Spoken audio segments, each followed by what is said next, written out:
Monsieur le ministre de la Santé, le 13 octobre dernier, je vous interrogeais sur la stratégie vaccinale de la France, alors que se profilait l'arrivée de 2 vaccins avant la fin de l'année aux États-Unis et que le gouvernement britannique avait déterminé la sienne. Je craignais alors des retards en France. Vous m'aviez répondu « tout est prêt » et tenu ma question pour une vaine polémique. C'était une alerte que vous refusiez d'entendre. Vous étiez bien en retard, vous le demeurez gravement, et vous le demeurerez longtemps, alors que le second confinement n'a pas atteint son objectif de 5 000 contaminations jour, que le déconfinement demeure incertain dans sa méthode et dans ses effets, et que le Premier ministre n'exclut plus un 3e confinement. Une course contre la montre est engagée devant la menace du variant anglais et sud-africain. Pressé de toutes parts d'accélérer, vous aurez, dites-vous, vacciné 1 million de Français à la fin du mois de janvier.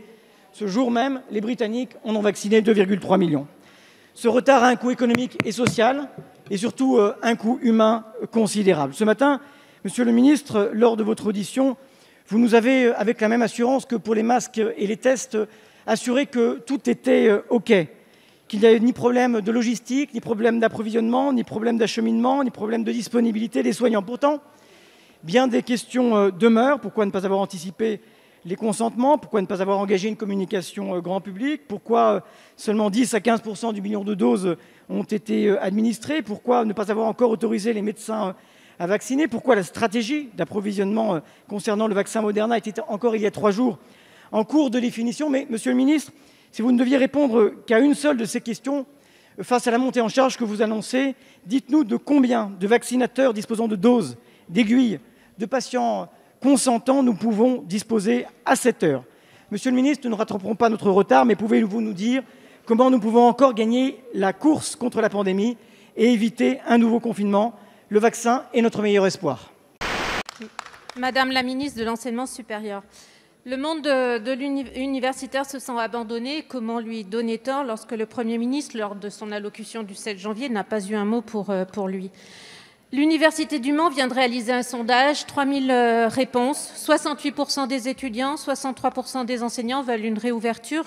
Mais ce sondage nous dit surtout aussi que seuls 12% des étudiants affirment réussir à suivre leurs cours tous les jours en ligne.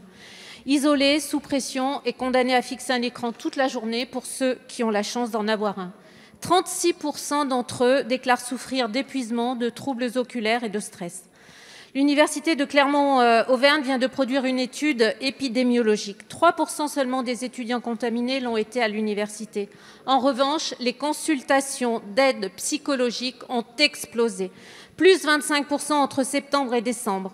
Sachant qu'en France, on compte un psychologue pour 30 000 étudiants, contre 1 pour 1 500 aux États-Unis ou 1 pour 3 000 au Canada, le doublement des psychologues que vous venez d'annoncer, Madame la Ministre, est largement insuffisant. Et selon une étude australienne, du fait de la crise du Covid, le nombre de suicides, qui est déjà la 2e cause de mortalité des 15-24 ans, pourrait augmenter de 30% d'ici quelques années chez nos jeunes. Vous avez d'ailleurs tout à l'heure présenté vos condoléances à la famille du jeune Lyonnais. Nous ignorions qu'il était décédé. On le pensait encore hospitalisé. Alors, Madame la Ministre, je vous le demande solennellement, donnez un cap, un cadre stable aux universités. Apportez-leur un soutien exceptionnel et urgent qui leur permettra le suivi rapproché des étudiants et le renforcement des services d'aide psychologique. Faites-leur confiance pour mettre en place des mesures adaptées au contexte. Il y a urgence à débloquer des fonds exceptionnels, sans quoi le groupe des 10 étudiants que vous proposez restera lettre morte. Et bien d'autres questions restent en suspens. Comptez-vous autoriser les Restos U à proposer des repas à emporter? Madame la Ministre, donnez des perspectives à nos jeunes.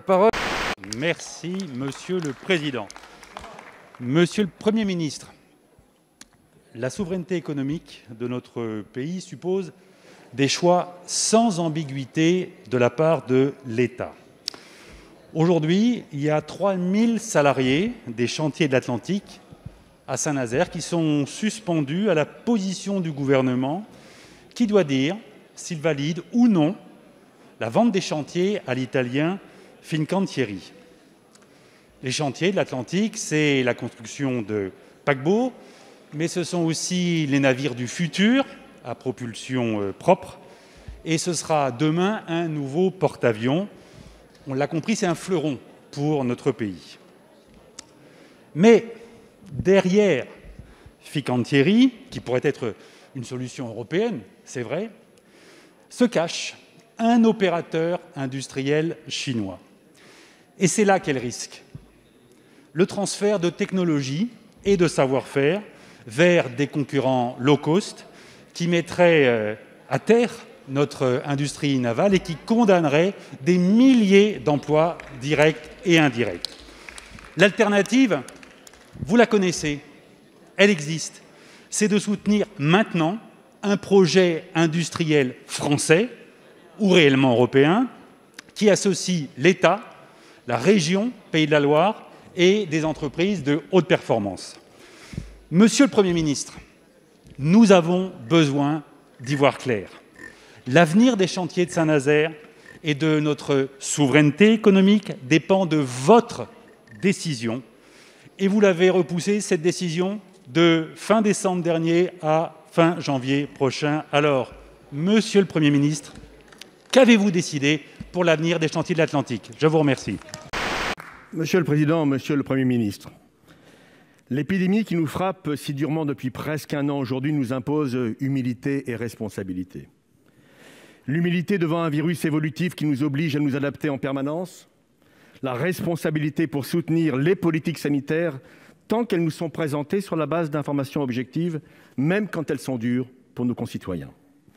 C'est donc en responsabilité que nous devons envisager la campagne vaccinale qui est notre principal espoir pour maîtriser cette épidémie. Dès le mois de novembre, ici même, nous appelions le gouvernement à mettre en place rapidement un plan clair, net et précis de vaccination. Ce n'était pas de la polémique, mais un appel à la prise en compte d'une urgence absolue par l'exécutif, dans l'esprit des conclusions du Conseil scientifique rendu le 9 juillet 2020. Vous étiez rassurant, nous affirmant que vous étiez dans l'action, alors que quelques semaines plus tard, vous n'avez été que dans la réaction. C'est le dos au mur que vous avez réagi après que la polémique a justement été déclenchée par le président de la République lui-même. Ce retard a un coût économique, social et humain conséquent. Ce manque d'anticipation associé à une stratégie assumée de la lenteur à laquelle vous avez heureusement renoncé doit s'effacer au profit d'une mobilisation générale qui tarde à venir. Il faut associer plus étroitement les élus locaux et faire confiance à l'intelligence des territoires plutôt qu'à des cabinets de consultants privés. Les centres de vaccination devraient être en place, ils sont encore en déploiement. Le calendrier vaccinal devrait être arrêté, il comporte encore des incohérences. Une campagne de communication devrait être lancée, elle n'est pas à l'état de projet. Je ne mets pas en doute votre bonne volonté, Monsieur le Premier ministre. Je m'inquiète de l'efficacité de vos choix. Monsieur le Premier ministre, comment allez-vous rattraper votre manque d'anticipation pour gagner la course contre la montre qui s'est engagée face aux différentes mutations du virus? Monsieur le Président, Madame la Ministre chargée de l'Industrie, mes chers collègues, la crise sanitaire a souligné la défaillance de notre appareil productif dans des secteurs cruciaux de notre économie. Je pense en particulier à la pénurie de masques, de gants, de matériel pour les professionnels de santé en début de pandémie. Les chiffres de l'année 2020 sont édifiants. 30 plans de licenciement par semaine en octobre, près d'1 million de suppressions d'emplois, 657 plans de licenciement entre le 1er mars et le 22 novembre. Mais le pire reste à venir. Nous savons qu'avec cette crise, le mouvement de délocalisation va encore s'accentuer avec à la clé des suppressions massives d'emplois.